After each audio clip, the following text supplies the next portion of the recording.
Thank you so much for joining us this evening. I'm Dr. K. Wise Whitehead, the founding executive director of the Karson Institute for Race, Peace, and Social Justice. Ladies and gentlemen, please rise for the entrance of His Excellency Dr. William Ruto, Ph.D., the Deputy President of the Republic of Kenya.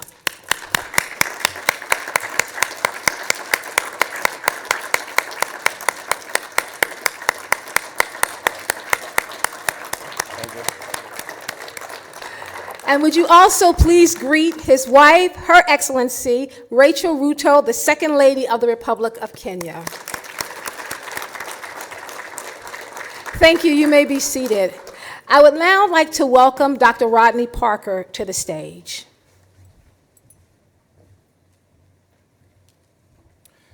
I start by saying welcome and thank you for joining us for this very special event. I'm Rodney Parker, and I have the honor of serving as the Interim Chief Equity and Inclusion Officer here at Loyola University, Maryland. It was in October of 2020 that Dr. Karsonya Wise Whitehead founded the Karson Institute for Race, Peace, and Social Justice. Since then, it has enriched and emboldened the conversations we are having here at Loyola around race and justice. We are delighted to be able to host this event today. And so at this time, I'm going to invite Dr. Whitehead back so that she can have further remarks. But I would like to note that she is the Associate Professor of Communication in African and African American Studies, and she is the founding director of the Karson Institute. So Dr. Whitehead, if you can come back and share a few more words. Thank you.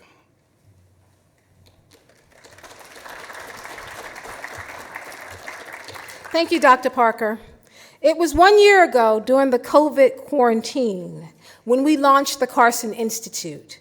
The goal was to provide a space for researchers and students, social justice workers and activists to come together to research, discuss, debate, and explore answers to America's most urgent questions on inequality, injustice, and racial inequity.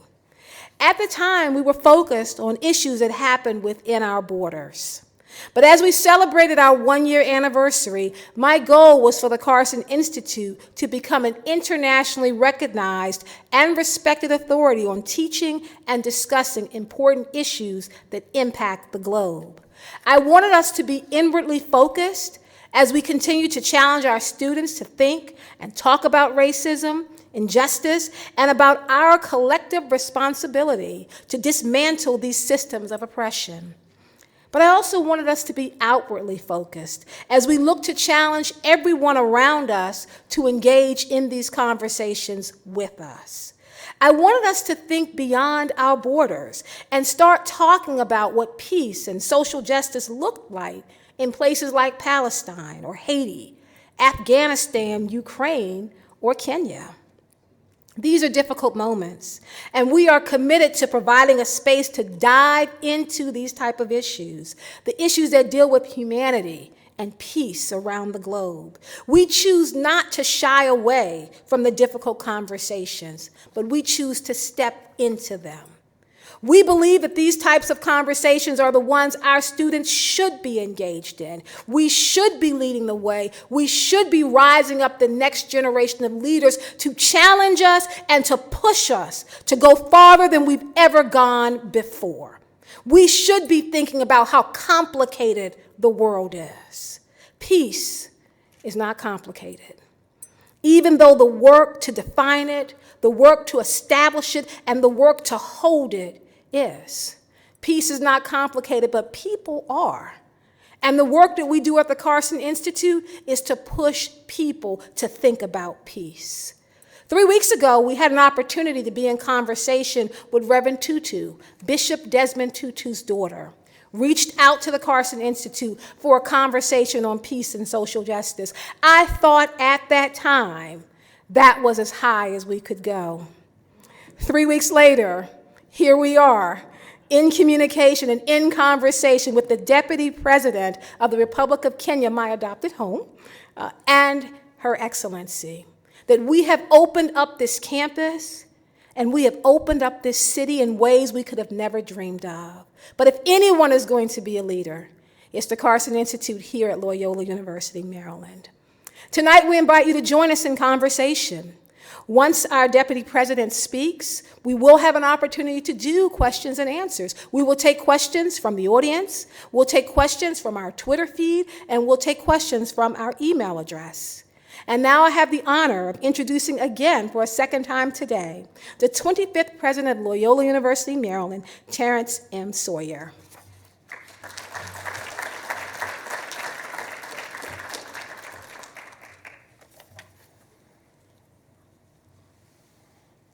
Thank you, Dr. Kay, and thank all of you for joining us this evening at Loyola University, Maryland. As a Jesuit liberal arts university, we must have conversations that discuss what it means to be people with and for others, whether it means people here in Baltimore, in Kenya, or in Ukraine. In fact, we see it as our responsibility as what we call Ignatian citizens to think and act for the rights of others and to work for the betterment of our world. Here at Loyola, we speak of our mission to educate and inspire students to learn, lead, and serve in a diverse and changing world. We are members of a global community, and injustices perpetrated against any member of that community constitute injustices perpetrated against all of us. Our world cries out for peace and justice, and we need strong, ethical leaders to bring that about. And this evening, I want to thank Deputy President Ruto, his wife, Her Excellency, for joining us, as well as the International Council of Bishops for partnering with the Karson Institute to host this COMloquium with us, a very special evening for Loyola. I especially want to thank Dr. K. Whitehead for the ways in which the Karson Institute is engaging us in dialogue about critical issues. That's what we are about. That's what Jesuit education is about. We use these events like this one to reflect and discern individually and together about how we can move forward with thoughtful, intentional action that will bring about meaningful change in our respective cities, our respective nations, and our world. The education we offer our students here at Loyola is enriched by the conversations we are engaging in for the good of our community, our nation, the globe, and ultimately for the greater glory of God. So thank you so much for being here with us this evening, and we so look forward to this very enriching conversation.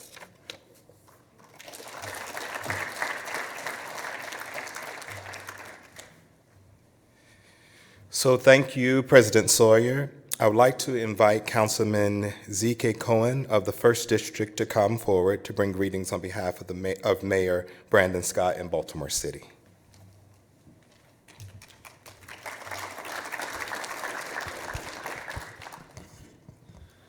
On behalf of Mayor Brandon Scott and on behalf of the Baltimore City Council, welcome to Baltimore. We are thrilled to have you here. And I want to just begin by saying what an honor it is to get to say some opening remarks to you, Dr. His Excellency Ruto, as well as Her Excellency Rachel Ruto. It is so great to have you and all of your colleagues here in Baltimore. Deputy President Ruto is the first elected deputy president of the Republic of Kenya, a role he's held since 2013. Prior to being elected to help lead East Africa's biggest economy, he served in a host of ministerial positions, including home affairs, agriculture, and higher education. I've read Dr. Ruto describe Kenya as a nation of hustlers, those struggling to make ends meet in an economy that isn't always working for them.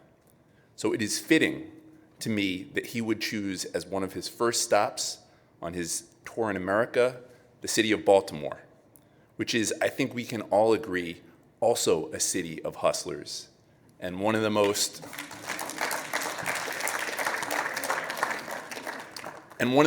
resilient, scrappy, hardworking places in the world. Baltimoreans know how to take a punch, and we keep going. It's also a great honor to be here with my friend, Dr. K. Whitehead, who I saw earlier in the day. The Karson Institute is bringing a lens of peace and justice and anti-racism that is badly needed in our city and, frankly, in our country and world. And I wanted to close by just saying that I think this is a really tenuous moment for democracy. Across the world, we're seeing a rise of authoritarian governments. We've seen some of that here in the United States. I will never forget in my own district in Southeast Baltimore when folks drew swastikas on Jewish gravestones. We've seen it in Russia. We've seen it in parts of the world all over the globe.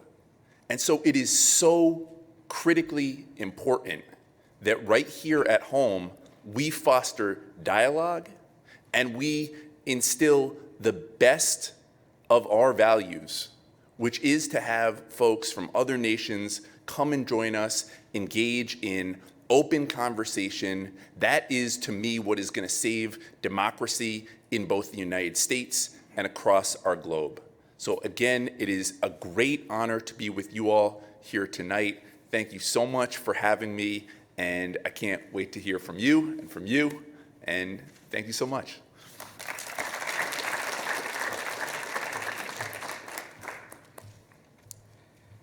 Thank you so much, Councilman. Now I invite to the podium one of Karson Institute's senior research fellows, professor, pastor, conference speaker, and scholar, Dr. Van Gaten.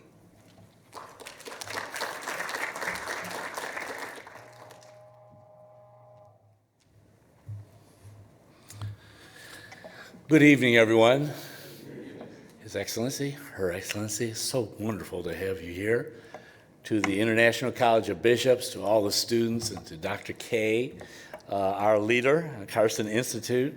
I'm so honored to be here this evening and thinking of my Deputy President coming from Kenya, a land that I've visited. And one little quick story, I visited in the Rift Valley, heading down to Mukuru town, the Maasai. And they sat with me way up there. I was way down here. And they said, you know, in order to become a man, a Maasai must go out and kill a lion. I looked at them and I said, I will be a boy for the rest of my life. But you know, the Karson Institute, as Dr. K has shared, I believe we have created an intersection between academics and activists. But I have one more I want to add to what I think is a truncated statement there, in that it is also a place for the anointing. And I believe that when we think about the three institutions that God ordained, family, church, state, all three must be led by people that are anointed from on high. And yes, we need to be academic. Yes, we need activists. But there is a thing called the Nazarene Manifesto, where Jesus said in Luke 4:18, the Spirit of the Lord is upon me, for he's anointed me. And our nation, the whole world has become a ghetto. Some ghettos look better than other ghettos, but it's still a ghetto. And when we think about what God wants to accomplish, we understand the missional day of God, that God is on a rescue mission. And we, from America, from Africa, academics, activists, but all must be anointed to be in union with God as he is rescuing this planet through the ministry of reconciliation. This world is in trouble, and the only solution is the Creator himself. And we are all, in different capacities, called to be anointed by him, to partner with him in his rescue mission. And I'm so glad that the Karson Institute, as well as the International College of Bishops, that we know that the Spirit of the Lord is upon us as well, and our deputy. He's on us, and he has anointed us to join with him. And we all must go out to the mountain someday and hear God say to us, I'm going to send you. And I'm so glad to be here and to be a part of this cadre as we recognize And we say to him, "Here am I, Lord, send me." God bless you all.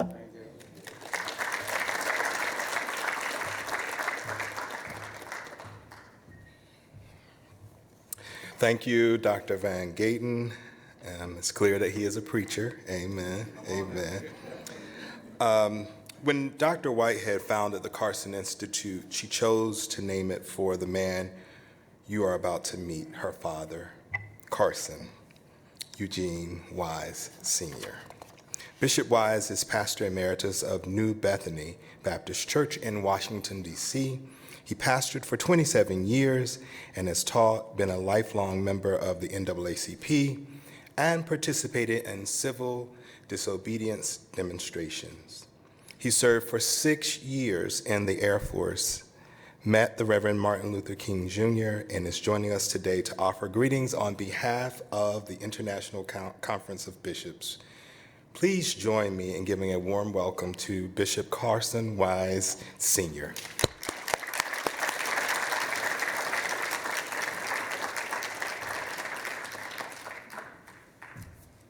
To God is the glory for the great things that he has already done. Thank you so much, Dr. Parker. I'm delighted here at the Karson Institute for Race, Peace, and Social Justice, and see the work that my daughter is doing here on the campus of Loyola University here in Baltimore, Maryland.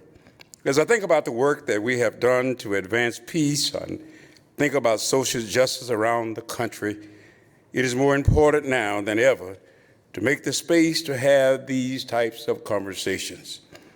As my colleague, Dr. Van Gaten, said, this is a moment where we are called to do more and to work harder to provide the space to dive into the issues that deal with humanity and peace across the globe. This is when we are at our best, when we lean in and stand up for others, and when we have the difficulty conversations. On behalf of the International Conference of Bishops and the Karson Institute and my daughter, I welcome you, and I thank you today for joining us. Have a good day.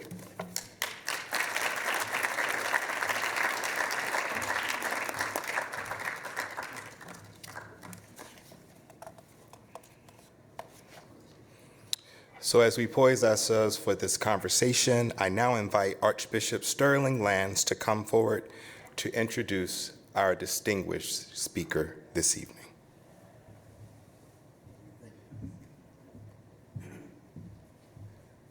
Thank you so much. It is good to be here, and it is good to be here for this cause.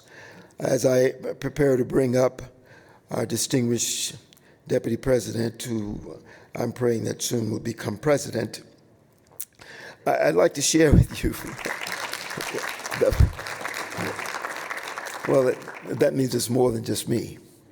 That's looking forward to that. Let me say this to you. We live in a time when there's a lot of discontent, and you have the community level discontent, you have city level discontent, you have state level discontent, you have country level discontent, and of course you can have global discontent, which we're seeing right now acting out in several large episodes between countries that were once one country and now they're fighting to do something different, whatever that might be.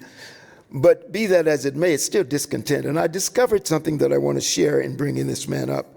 Discontent is rooted in three primary sins: the sin of pride, the sin of rebellion, and the sin of unbelief. And if you can get a person who's able to rise above pride, arrogance, if you get a person who's able to rise above rebellion and that rebellious nature, and if you can get a person who is able to rise above unbelief and doubt and be able to say, we can do it, that's a person that we would like to all get behind and say, let's do it together. I present to you at this time Dr. William Ruto, the Deputy President of Kenya.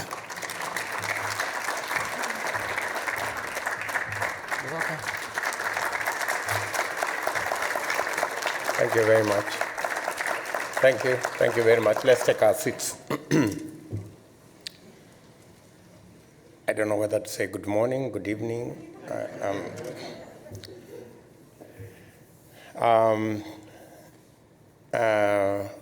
The president of the University of Loyola, Dr. K of the Karson Institute of Race, Peace, and Social Justice, the president of the International Conference of Bishops, distinguished leaders present here, ladies and gentlemen, good evening. And let me take this opportunity on behalf of the Kenyan delegation that's here to express our gratitude for this great university for hosting us for this engagement. It's our first engagement at an institution of learning, and we want to say we are truly grateful that we've had this opportunity to engage. Congratulations to the Karson Institute for providing a platform for engagement on a matter that is very pressing, as has been said by the earlier speakers. And I would make a few comments on what I think the direction to which we in Kenya as a global, as a member of the global village, or did you say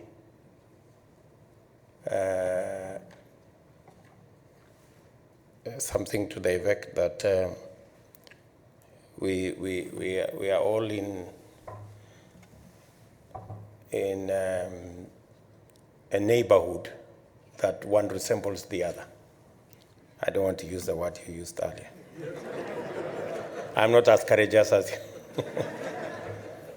But to say how grateful we are, maybe by way of introduction, allow me to introduce the members of the delegation from Kenya so that you can know who is in our midst. I will start with my colleague, the Honorable Musalia Mudavadi, our former Vice President of the Republic of Kenya. Thank you very much. We have governors in our midst, Governor Nanok, Governor Mburia, and Governor Ann Waiguru. Those are people running close to the states in America, but we call them counties in Kenya. Then we have senators from Kenya. We have two senators from Kenya. Senator Susan from the Nakuru you talked about, that's the senator of Nakuru. And Senator Murkomen, also from Rift Valley. And then we have members of parliament in our midst.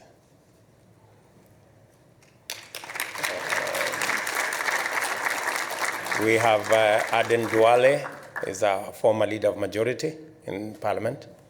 Alice Wahome, member of parliament for Kandara. Owen Baya, member of parliament from the coast part of Kenya. Kimani Ichung'wah, member of parliament from the outskirts of Nairobi, not too far from Nairobi.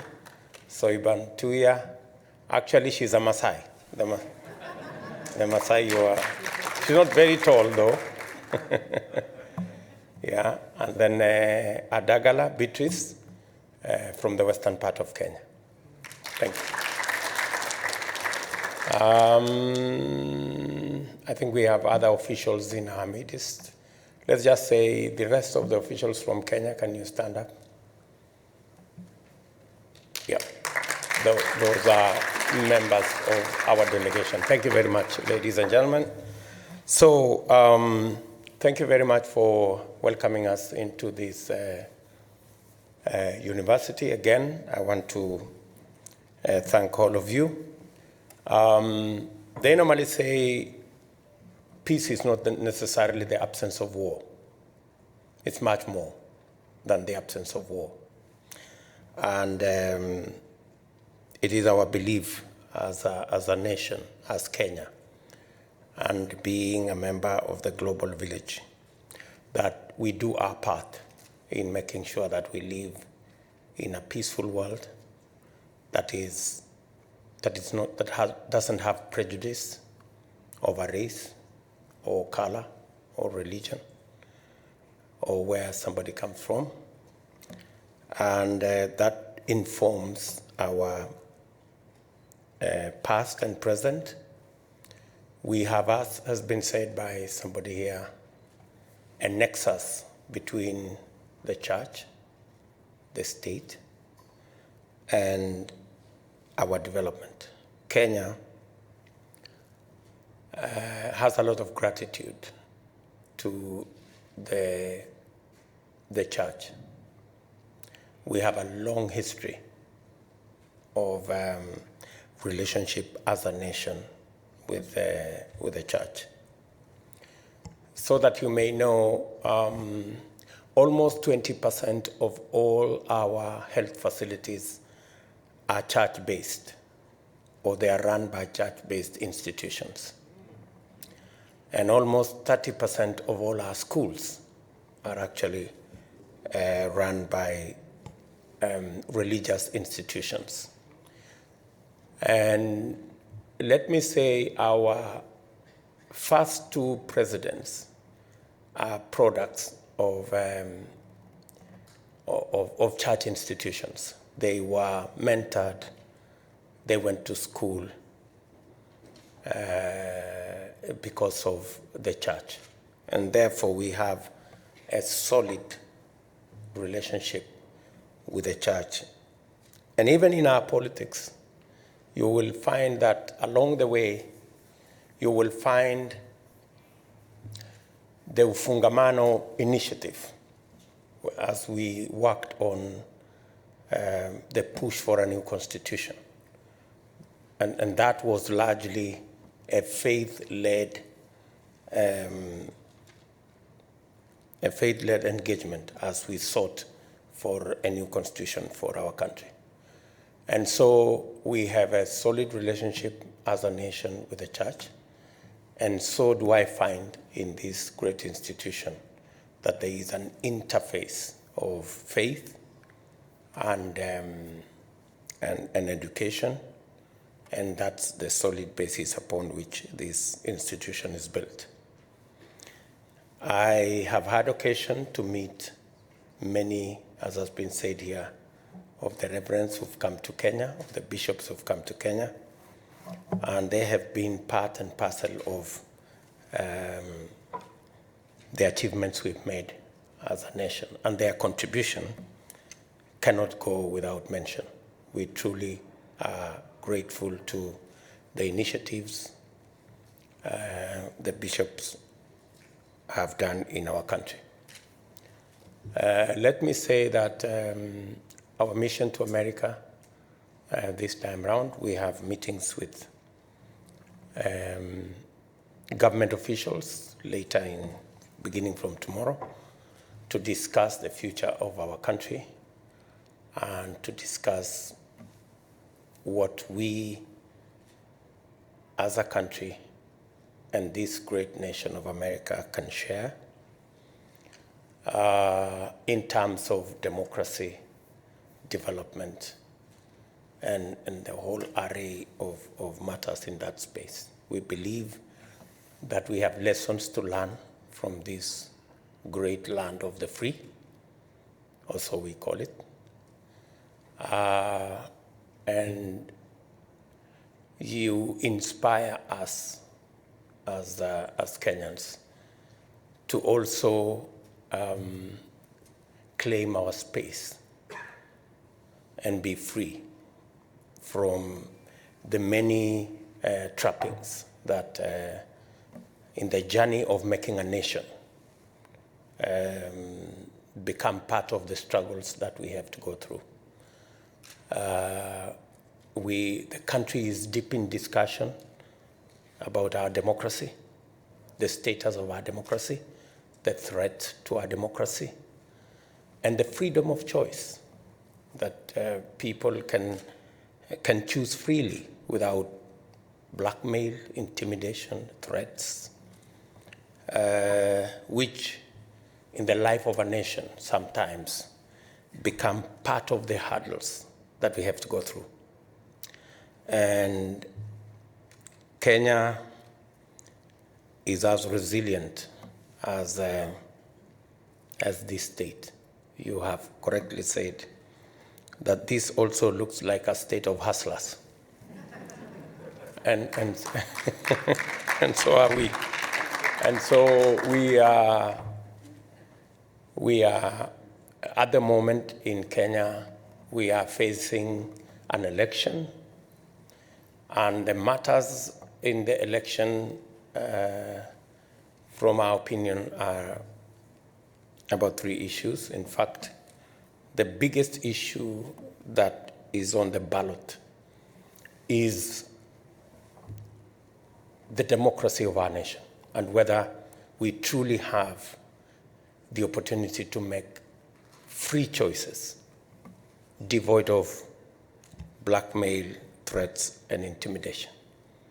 That's a matter that is on the ballot, and that's a matter that many Kenyans, in fact, if you understand a bit of Kiswahili, that's what informs the current push by many Kenyans to say hatupangwingwi, meaning we want to make our choices without being choreographed or chaperoned or blackmailed or intimidated.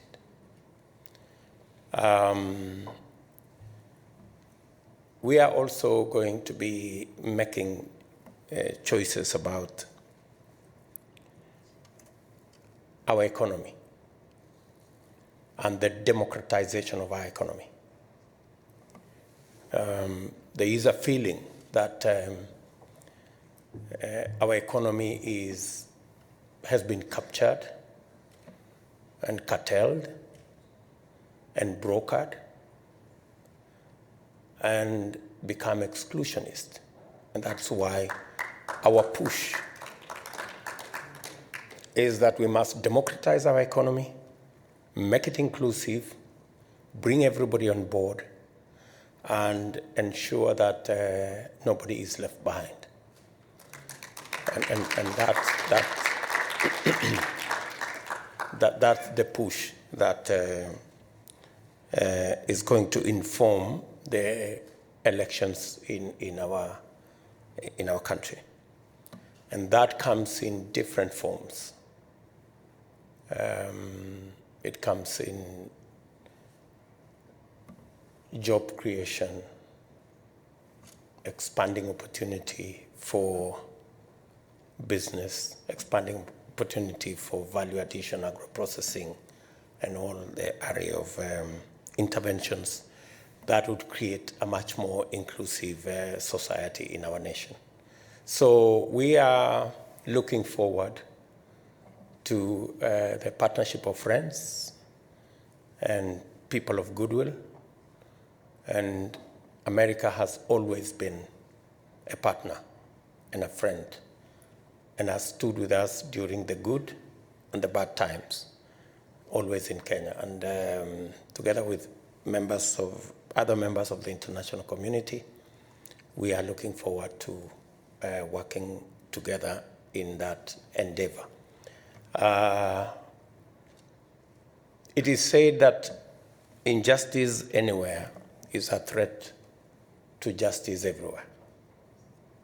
So whatever is happening, whether it is happening in Ukraine or in any part of the globe, is a source of concern for all of us.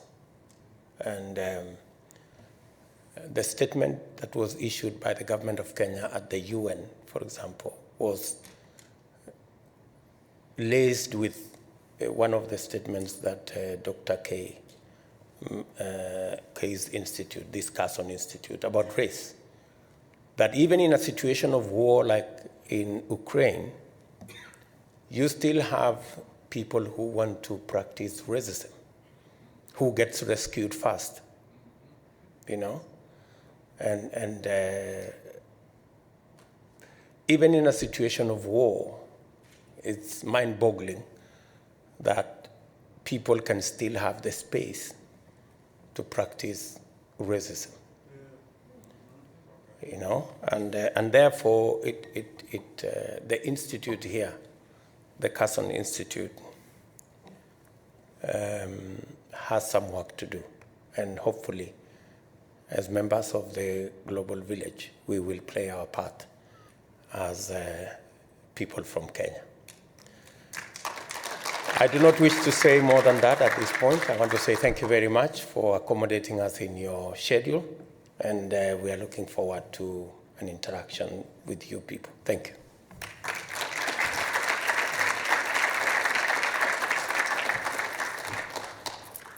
So we're going to open it back up for questions and answers. For us, that is the hallmark of what it means to be at a university, to be able to have open exchange and dialogue. So I would like to welcome back up to the stage the Deputy President of the Republic of Kenya to join me in the seats to have an open conversation. Wherever you'd like to sit, sir. Okay. Someone called it the hot seat, but Maybe the hot seat. maybe the hot seat. Okay. So I want to begin by talking about democracy.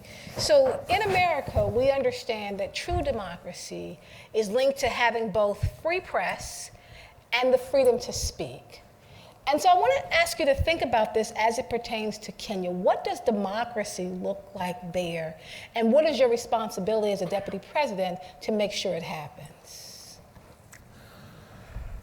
Well, to be fair to ourselves, maybe sometimes we judge ourselves by very high standards. Mm-hmm.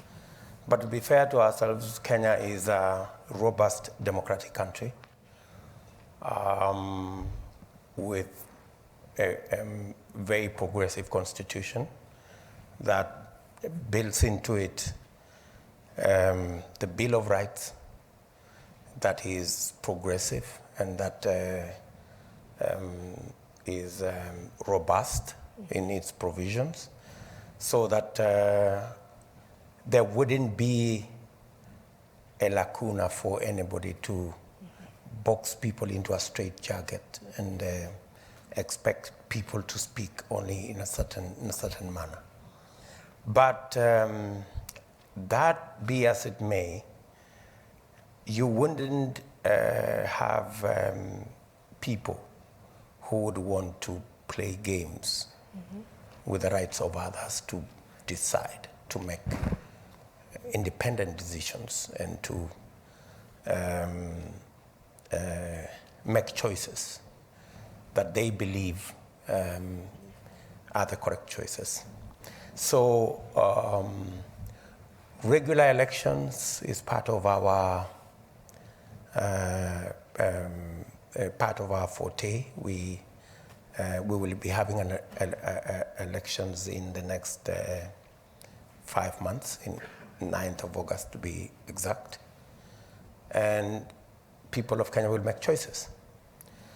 And the only maybe concern that many Kenyans have is the intrusion by agencies to try and manipulate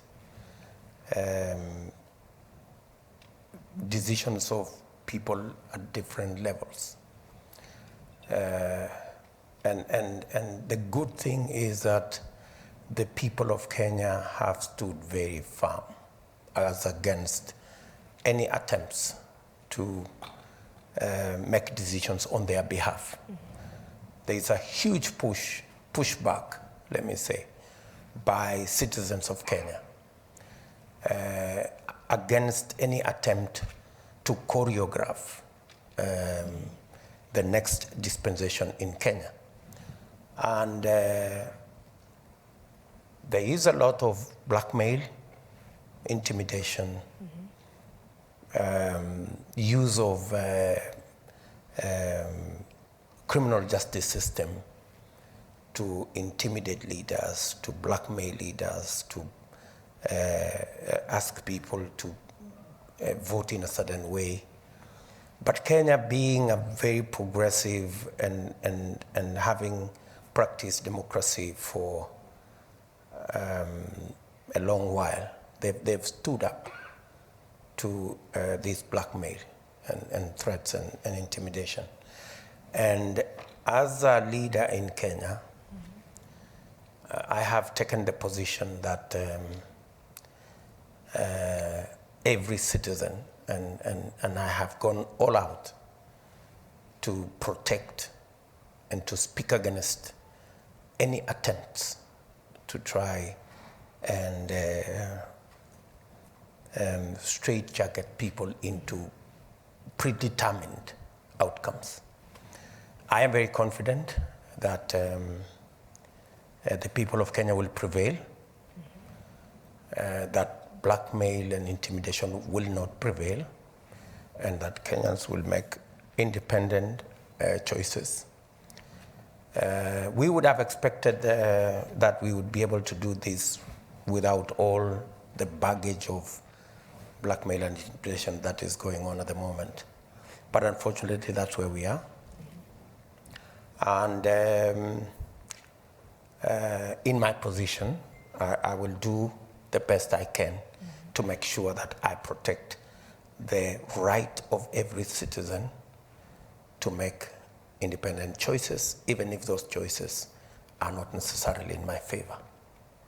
So to move into talking about what you have called as your mantra, this idea of the bottom-up economy. Yes. That it's about pouring the money and the resources into the people, the hustlers. I like that term as someone who lives in Baltimore. The hustlers, to be able to fend for themselves, fight for themselves, but also make money to take care of their families. So can you talk more about this notion of the bottom-up economy, particularly coming out of COVID, when I know your economy was hit just like everybody else? How are you going to revitalize the economy? How can we help the hustlers, which in a lot of cases is women working at kiosk stands? How do we help them to become independent financially in the midst of what's going on? I think the bottom-up economic model is informed by the situation that we are in Kenya. We had a plan when we came into office first term, 2013 to 2017, that worked. You know, we had a good plan on how to invest in a foundation being infrastructure. We built a 700-kilometer railway line, modern railway line. We built 10,000 kilometers of paved road, tarmac road. Electricity generation and distribution was a major problem. So we did connect from about 2.3 million people. We are now at almost 8.5 million households connected to electricity. And we needed to do more in the space of training, especially skills, competencies. And we have built about 150 new technical training colleges around the country, and increased the number of skilled, trained personnel out of the colleges from an average of 90,000 graduates every year. We're now doing 500,000 graduates every year. That was the foundation. And the real challenge, and that's why we are talking about bottom-up, the real challenge now is how to leverage on the foundation that we have built to do social justice. we have close to 4 million young people who have no jobs. Job creation has to be deliberate. And under the bottom-up economic plan, we are deliberate about investing in infrastructure that is labor-intensive, that deliberately creates jobs, so that we can begin the process of recruiting the 4 million graduates out of high school, college, university, and bring them into the job market. The second item is how to graduate the people in the space of micro, small, and medium enterprise, the ones you've talked about. We have close to about 15 million people who are in that micro, small, medium enterprise category, what you call the hustlers. Right. Right? How do we graduate them to the middle class? How do we increase their earnings from $1, $2 a day to $5, $6 a day? You know? So deliberate strategy of financing, creating the infrastructure for them to do business, and having the legal environment to protect their enterprises. We have in Kenya a lot of predatory lenders because many of these micro, small, medium entrepreneurs do not have access to credit. They do not have security. They do not have a financial track record. So you will find that while huge corporates pay 6, 7, 10% for credit a year, these micro, small, medium entrepreneurs pay between 2,000 and 3,000% a year. Wow. That's how serious it is. And because of the punitive, predatory lenders, today we have 14 million Kenyans on Credit Reference Bureau, meaning they have defaulted. 14 million Kenyans is actually half the working population. That's really huge. serious. That's really serious. If you have half your working population blacklisted as uncreditworthy, right? That tells you there is a structural financial problem which we need to fix.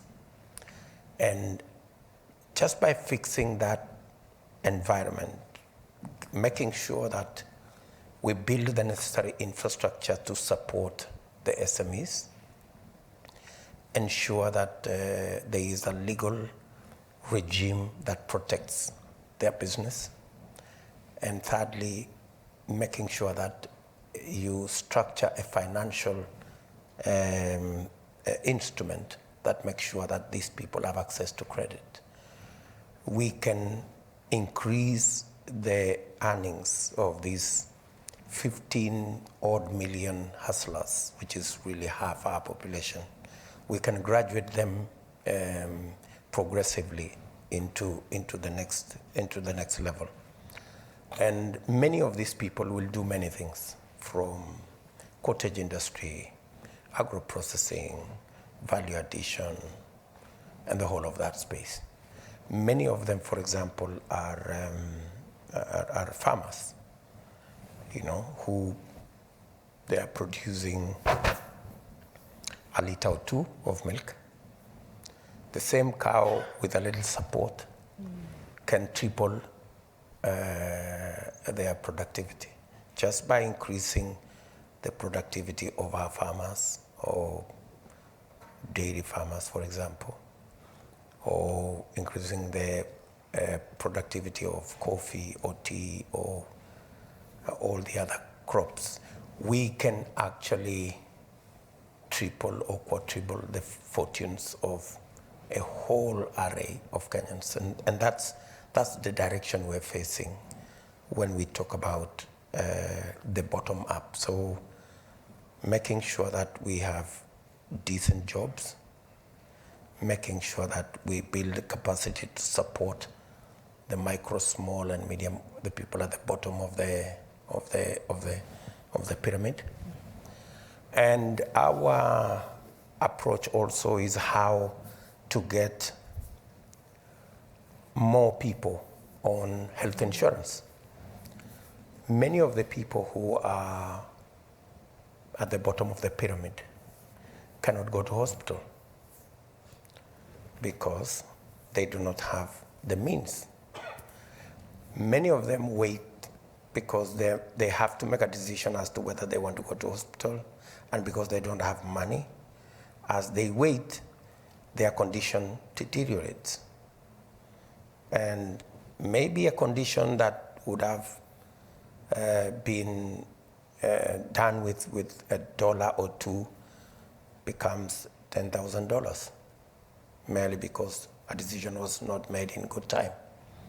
And so we have recently changed the law so that we can graduate contributions and make sure that contributions are based on incomes. Initially, contributions were predetermined, but we're now changing the law so that contributions to health insurance is graduated with incomes. The people at the bottom of the pyramid will pay slightly less. The people at the top of the pyramid pay slightly more. That is the norm. That is what happens worldwide. And with that, we are confident that the people at the bottom of the pyramid will have greater access because it will become cheaper for them, for the people at the bottom of the pyramid. And with the people at the top of the pyramid paying more, we can carry a lot more people who are indigent. At the moment, we are paying health insurance as government for about 1.5 million people. We believe that under the new arrangement that we are working on, the bottom up, we should be able to take care of up to between 4 and 5 million people. We should be able to carry them as government. And that way, we can make health coverage universal. That's really where we're going. We want to make it universal so that every citizen in our country can have access to health care. So this is, in a nutshell, the bottom-up economic model. Create jobs, create opportunities for business, agro-processing, agriculture, value addition, all of that space, and make sure that we have universal health coverage and access to health for every citizen, irrespective of their status, financial status, that is. Well, thank you for that. When I think about Kenya and when I visited there, coming from America, some of our greatest struggles are around the issue of race. I mean, we have been fighting about it. We talk about it all the time. We're trying to get beyond racism. So when I lived in Nairobi, I was like, well, I'm in Wakanda, that there is no issue around race. Everybody from the president down to the person working in the hotel looks like me, except you have other struggles there, whether it's ethnic conflict or around the area of religion. You mentioned that peace is not just the absence of war. And to carry that out, then we see it as the presence of justice. So thinking about Kenya in that light, what does justice look like for people where everybody looks the same? So it's not race, but something else is keeping people behind in that country. That's really the struggle I'm talking about. The struggle is about the financial status of people. You know, people want a decent living. They want a living wage. They want to go to hospital. They want their kids to go to school. So that's the struggle in there. Well, there is, ethnicity is part of that equation, but progressively, when you look at the political formations that are there in Kenya, we had the largest party, ruling party, that had everybody. You know, I think a majority of ethnicities were on board. Unfortunately, we lost the opportunity for that party because of mismanagement and because of incompetence. The inability to manage a national political outfit. And we have had to go out of our way again to assemble a national political party, because the answer, in our opinion, to ethnicity is to have a national political formation.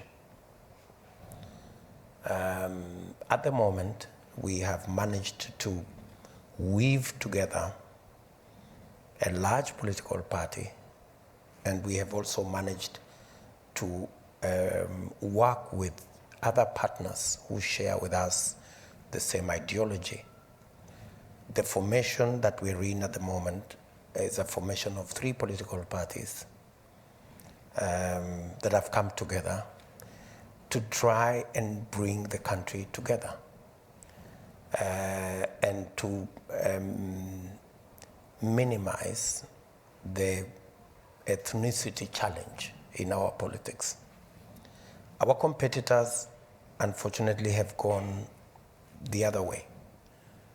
They've gone to create and sponsor little political parties in every ethnic community and in every corner, which in our very honest opinion is a very dangerous engagement.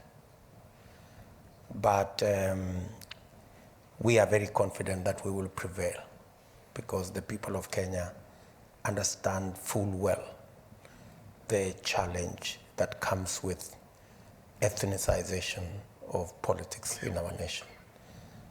We've learned the difficult lessons of ethnic politics, and the people of Kenya are acutely aware to the detrimental effects of the ethnicization of our politics. And that's why our competitors on one end are struggling to try and assemble something that's not coming together.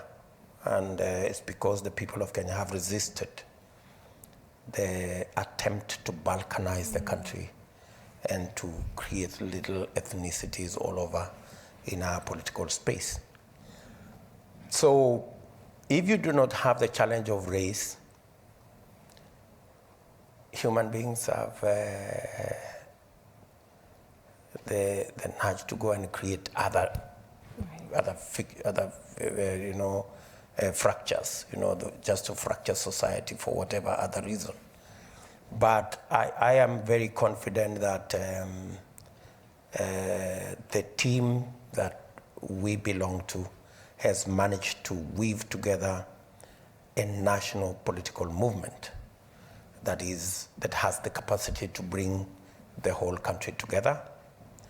That's not to say that it's going to be a walk in the park. It requires some thinking, some hard work, and we're putting it in there. Now, before we turn our attention to the audience, because we like to invite you to ask questions, I do have one more, which is very close to my heart. So I've been waiting to ask you this question for many years. Okay. Because when I was in Kenya, I worked with women. Mm-hmm. And the woman I lived with was a woman who was unable to see. We were in the Shimundu areas, and she could not see. She was born blind. And she would tell me all the time, coming from America, you move too fast, you can't see it all. She said, I can see better than you, and I've never seen anything. She used to talk to me about standing still And she said that one of the things that you did in Nairobi is you learned how to stand still and how to do the work where you were at that moment. Given that today is the first day of Women's History Month for us, and we're moving into International Women's Day, can you talk about your plan to empower women who are standing right where they are, doing the work where they are at that moment, and for many of us from afar, they're the heart and soul of what's driving you forward? Maybe I could do this in 3 ways. Mm-hmm. The bottom-up economic model is largely about women. I mean, the majority of the people at the bottom of the pyramid are women. A majority of the hustlers are women. Mm-hmm.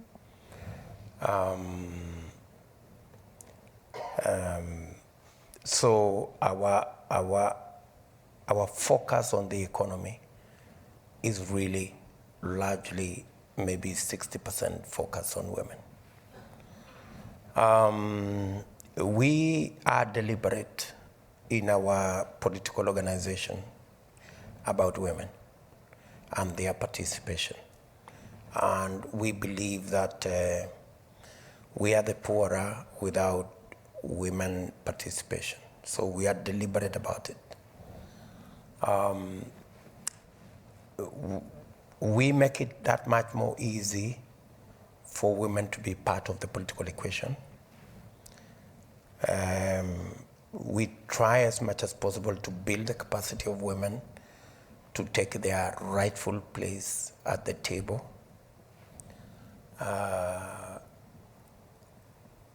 And for example, I think we will be the political formation that will field the most women in the most serious positions.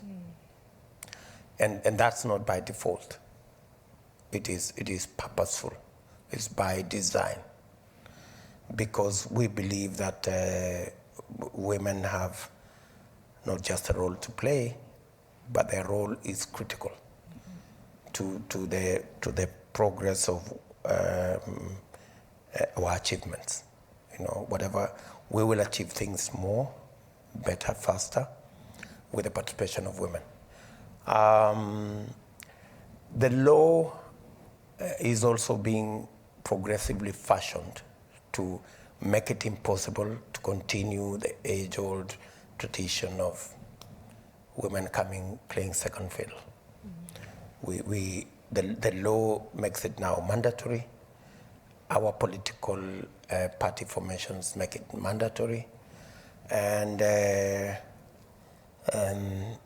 I am very confident that the future holds better things for the women folk in our nation. Very nice. We wanted to open it up. Thank you. Thank you. So we wanted to open it up for questions from the audience. I believe that there might be a microphone. There's one set up over here.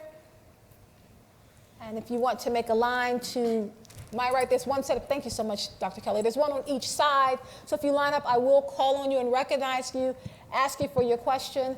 I know in this age we all have a dissertation, so if we can keep our questions short, we would appreciate it to give our Deputy President time to expand on the question. I'll go really fast. First, Jumbo. Jumbo. Karibuni. Thank you. My name is Haki Ami, the Success Scholar. I'm from Baltimore. I am an African American. I did spend one night in Nairobi on my way to Tanzania, but I wanted to be really quick. I'm an author as well. I write for the National Black Unity newspaper. But today, recently, 2 years ago, we had a conference in Tanzania as well as last year in South Africa. And now we have the opportunity to bring this conference to Kenya. But my question is, in terms of the East African Confederation, the 6 African countries, Burundi, Tanzania, Uganda, if you can speak to how that plays in terms of your vision and where, because I believe it's significant for African freedom. And so, Uhuru. Thank you. Thank you very much. Discussing the economy without a discussion about EAC and the EFTA would not be doing justice to the discussion on the economy.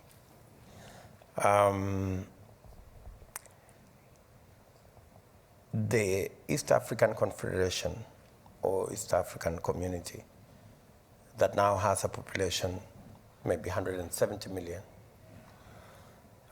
is a trading partnership that has evolved over time. I think we can now confidently say it's the most progressive trading bloc in the whole continent. I think the intra-trade within the East African Community states now is at close to 20%, I think 18 to 20%, which is the highest in the continent for any bloc. And Kenya is at the center of it. We did sign into the Africa Continental Free Trade Area that now brings the whole continent, 1 billion people, maybe 1.2 billion, into the metrics. And already that has been signed, ratified, and the investor community can leverage and take advantage of these trading blocks from Kenya or from any other of the countries in East Africa. But Kenya is the natural leader and the center of gravity, if you may, for the EAC. I think if you check the passports of many of the people here with me, they are East African passports. That's how far we've gone. They no longer hold Kenyan passports. These are East African community passports. So telling you that the progress in bringing seamless action between the states in EAC has progressed quite far, and it's an interesting proposition for any investor looking at the possibilities and the opportunities, not just in East Africa, but in the continent of Africa. Thank you. We'll come over here next, Dr. Schmidt. Okay, thank you very much. I think that with the issue of bribery and intimidation and corruption that you raised, that we as Americans should be the first to acknowledge that this happens in countries around the world. Our own democracy is being shaken very severely on a daily basis. So this isn't a matter of throwing stones at others only, but at acknowledging our own faults in these areas as well. But I'm sure you're well aware of the controversy surrounding the violence after the elections in Kenya in 2007. And those of us who read the limited news that we get about Africa in this country are aware that the International Criminal Court dropped charges against you that had implicated you in what was charged to be crimes against humanity in that violence. And I won't go into detail about that, but the charges were dropped. But one of the judges made a point of saying that didn't mean that you'd been acquitted, but rather that the court no longer had sufficient evidence to continue the case because of bribery and witness intimidation. And obviously, these are serious charges. It's a difficult question to tackle. But I'm wondering if you could just respond to that issue and, from your perspective, what is going on there. Thank you. Thank you very much. It's not a difficult question because the facts are very clear. The 2007-2008 incident was a really unfortunate incident for our country. And the claims of bribery, intimidation, were on all sides. There are those who accuse the prosecution of bribery and intimidation. There are those who accuse the defense of bribery and intimidation. The positive side to this is that we were able to weather the storm as a nation and to prove that what was considered a precipice actually gave birth to a new nation, that the so-called protagonists came together and actually formed a government together. And it's given us 10 years of solid progress and a peaceful country. So a lot of this have been a foundation of learning the tragedy of ethnicization that leads to violence. And so we have learned lessons from that kind of politics.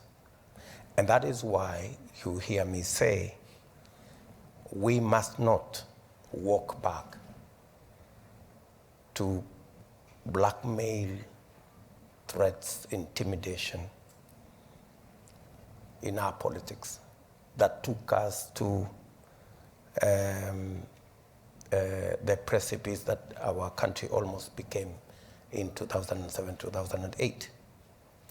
We would be the biggest fools not to learn from the mistakes of our past.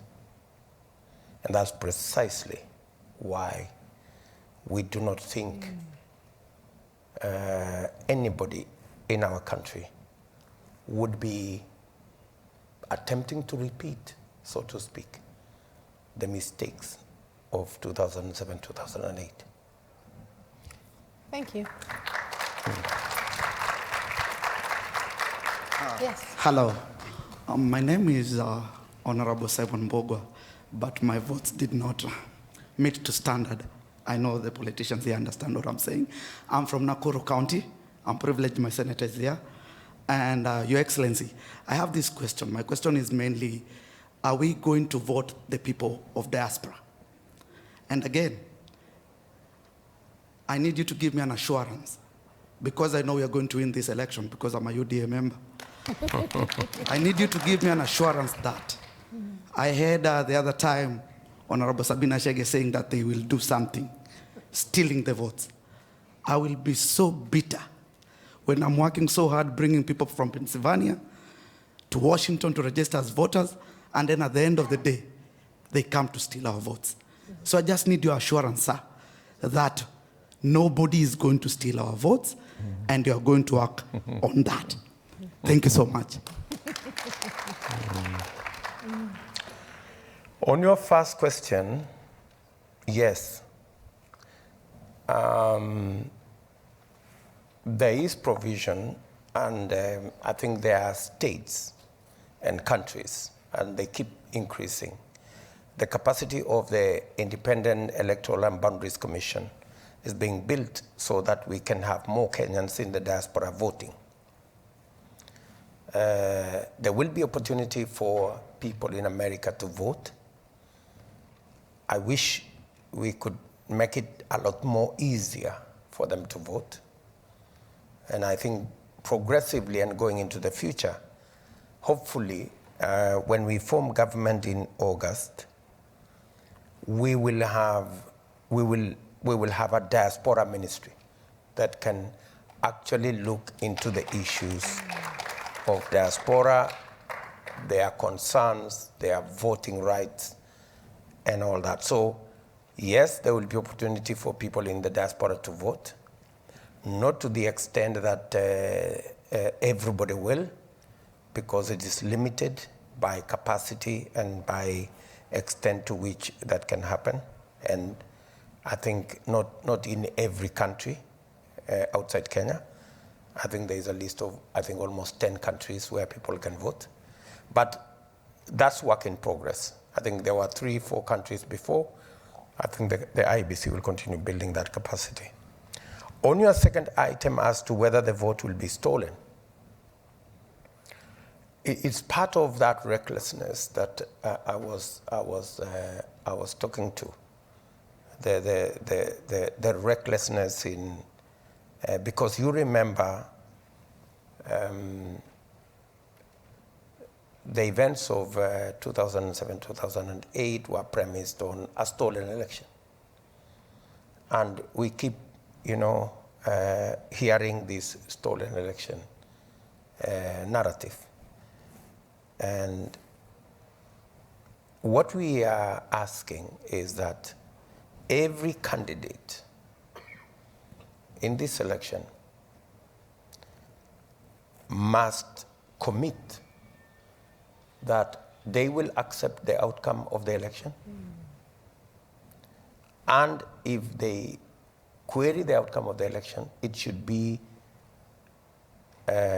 using constitutionally stipulated mechanisms and not pushing people to war. Unfortunately, some of the candidates have never committed themselves to accept the outcome of an election, whatever election. But I hope this year we should be able to push them to that level. And finally, is to say that I am very confident from where I sit that no election will be stolen. Thank you. We have a question over here. Thank you very much. My name is Karanja Gashusha, and I'm a journalist here in the U.S. I'm actually a White House correspondent, so I'm usually directing my questions to the White House, but it is a pleasure to direct my question to you, Mr. Deputy President. Karibu sana. You spoke very fluently about bottom-up economics and specifically about predatory lending practices, and I would love to hear a little bit more about that. But I'm focused on economics, so it was very exciting to hear you. But on a global level, there's also predatory economic practices, particularly coming from Western countries, the United States, the EU. We have the World Bank, IMF, with SAP, for example, structural adjustment programs, which prevent us from, like subsidizing farmers and stuff like that. And I always hear about American strategic interests, particularly from American leaders. I've never heard a Kenyan president talk about Kenyan strategic interests. And so with regard to Kenyan strategic interests, is it in our interest, when it is in our interest to work with other partners, be it Russia, be it China, are we free to do that? Do we have the true freedom to do that? And then I have, it's a double-barrel question, forgive me. With regard to American democracy, Dr. K wouldn't be surprised to hear me say this. It has never really been democratic. The Electoral College is not democratic. The Senate is not democratic. The gerrymandered Congress is not democratic. The openly partisan Supreme Court is not democratic. Europeans eradicated smaller tribes, which is why they all speak French in France, for example, but there were actually other tribes, as many as 14 in France. And so, but we have very different cultures where we have continued to maintain our diversity. So my question with regard to democracy is that, is Western-style democracy really suitable for us Africans? Should we not be looking at, we were traditionally led by councils of elders, for example. Should we not be looking at systems that are more suitable for our own, that are more resonant for our own cultures, that do not copy and paste systems that are not even working here in the West? Thank you. And just to add, a lot of wars, for example, are started by, I do want to step in and say thank you so much. That was a wonderful questions for you. And I know we don't have much time, so I just want to collapse it and ask you if you could maybe pull together both pieces of what he's asking.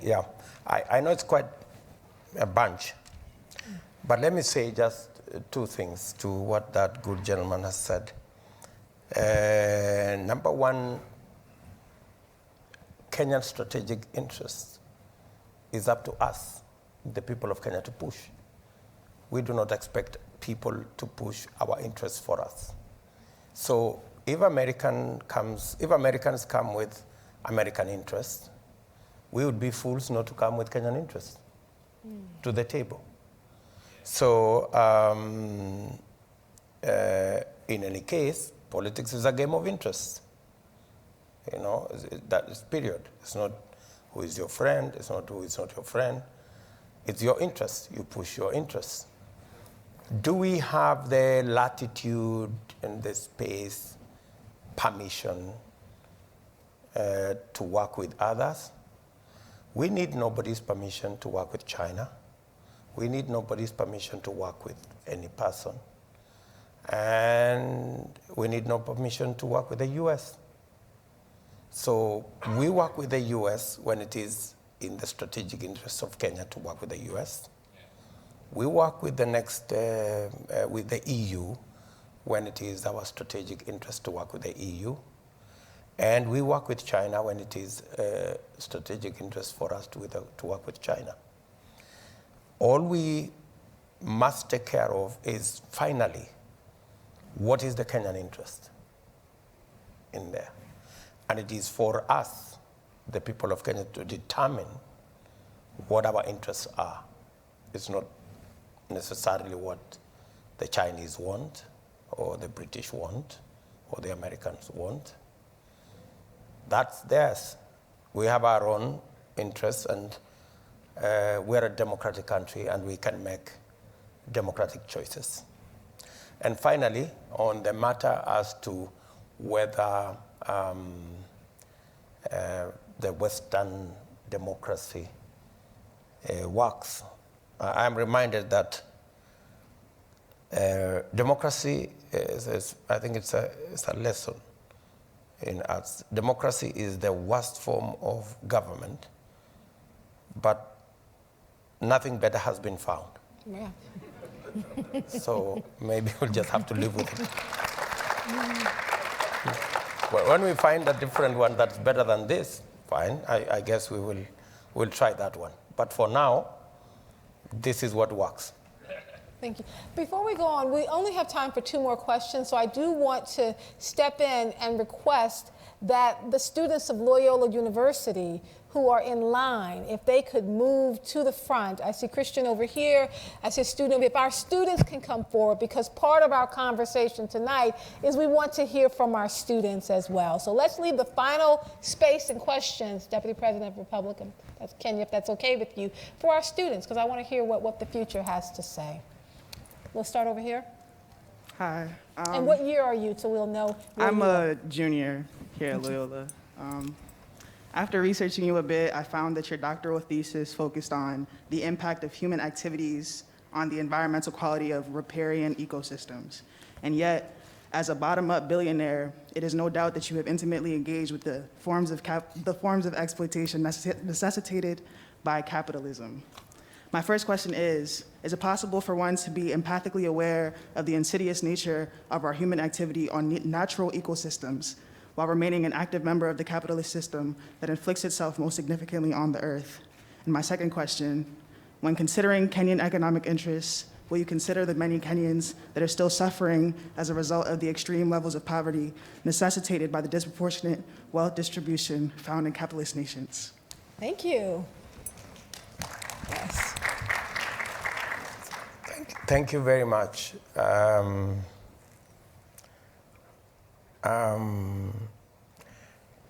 You have categorized me as a capitalist.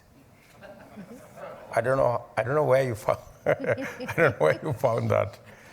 But yes, I have my background in matters environment, and I'm very keen and clear about matters environment. In fact, in my office, I have a whole directorate to deal with matters environment. And in fact, in my delegation, I have an expert in climate change, and the impact of is right there, Dr. Ali. And we are not, we're not just speaking about matters environment in books and lectures and classrooms. We put policy to it to make sure that whatever impact human activity on our environment, how do we mitigate? How do we ensure that this environment is available not just to us, but to the next generation? And on your second question, which has escaped my mind. But it's the ways in which, how do we take into account the people who are suffering in Kenya, which I believe you talked a lot about at the top when you were looking at the bottom of the economy, and trying to deal with the fact that so many women are there. The bottom-up economic model is exactly to address what your concerns were. And then for our last question, we have another student from Loyola University.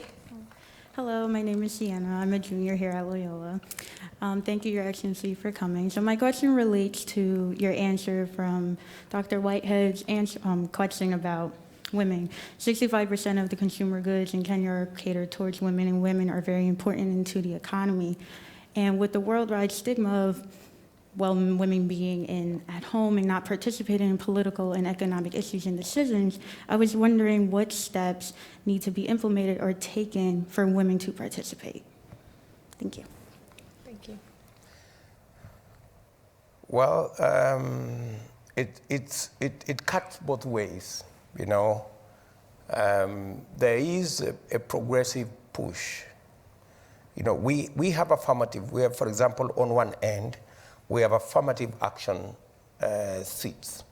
In Kenya, we have 46 seats that only women can compete for. Mm-hmm. 47, sorry. 47. Those are affirmative action seats.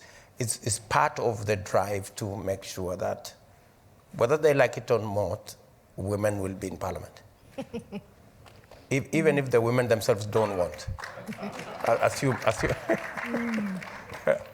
Assuming that they are not interested. So they have no choice but to come into the fray and compete for those seats. That's on the one end. On the other end, we have, of course, very aggressive, very outgoing, very competent women competing with men in all the other seats. And for the record, for the first time in Kenya, for example, we had the first 3 senators elected competing with men, and one of them is in the room. Maybe we should clap for her, that lady there. Right? And hopefully she's going to be governor. For the first time again, we had 3 women elected as governors in the last election in 2017. And fortunately, again, one of them is in the room. Yeah. Elected for the first time as governor, a position that women have never held. So there is the push from one end, and there is the pull from the other end. So again, just to answer your question, Women must do something about it, but society must also do something about it to get women into leadership. The women themselves must push their way, and society must also give way for women to be at the table. Thank you so much. Your Excellency, we see at the Karson Institute that this is only the first of many conversations to come. We have so many more questions for you, but unfortunately, we are out of time. But I would like to invite Her Excellency, my now adopted sister, Rachel Ruto, to please join us on this stage. Rona? Yes, please.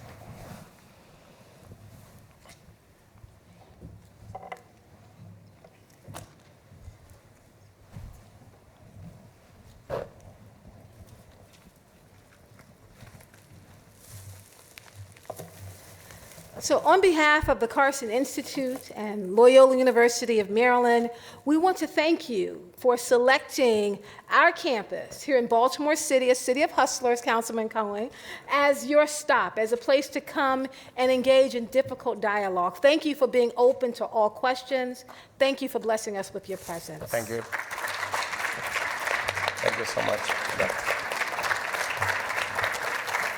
Additionally, because we believe that beside every strong man is a strong woman, we also want to thank Her Excellency for traveling with your husband, for standing with him, and for being on our campus. You told me I look like your daughter, so I feel adopted by your family. Thank you so much.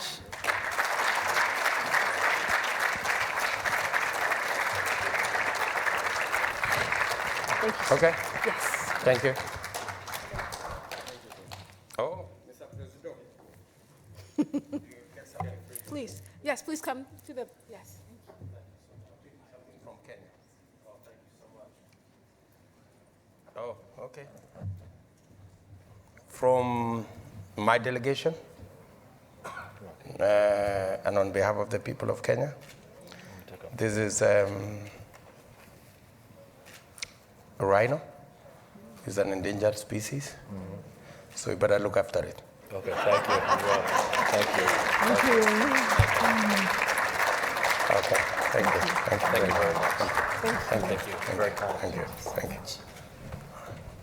Thank you. Thank you. I now want to invite and welcome Dr. Cheryl Moore Thomas, the Interim Provost and Vice President for Academic Affairs, to the podium to close our program.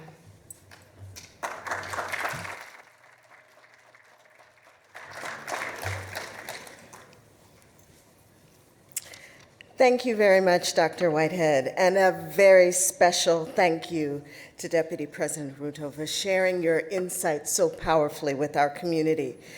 This conversation leaves us with much to consider, especially as we think about how we can put what we're learning into action. As a Catholic Jesuit institution, we are proud of the educational tradition that calls us to wrestle with complex issues through a developing and a deepening understanding of context, of experience, of reflection, action, and evaluation. Tonight's conversation was an important step in that process. I thank each of you for attending this evening and invite you to continue to seek other opportunities to engage in these important conversations through the Karson Institute, both inside and out of the classroom. Thank you again, and have a wonderful evening.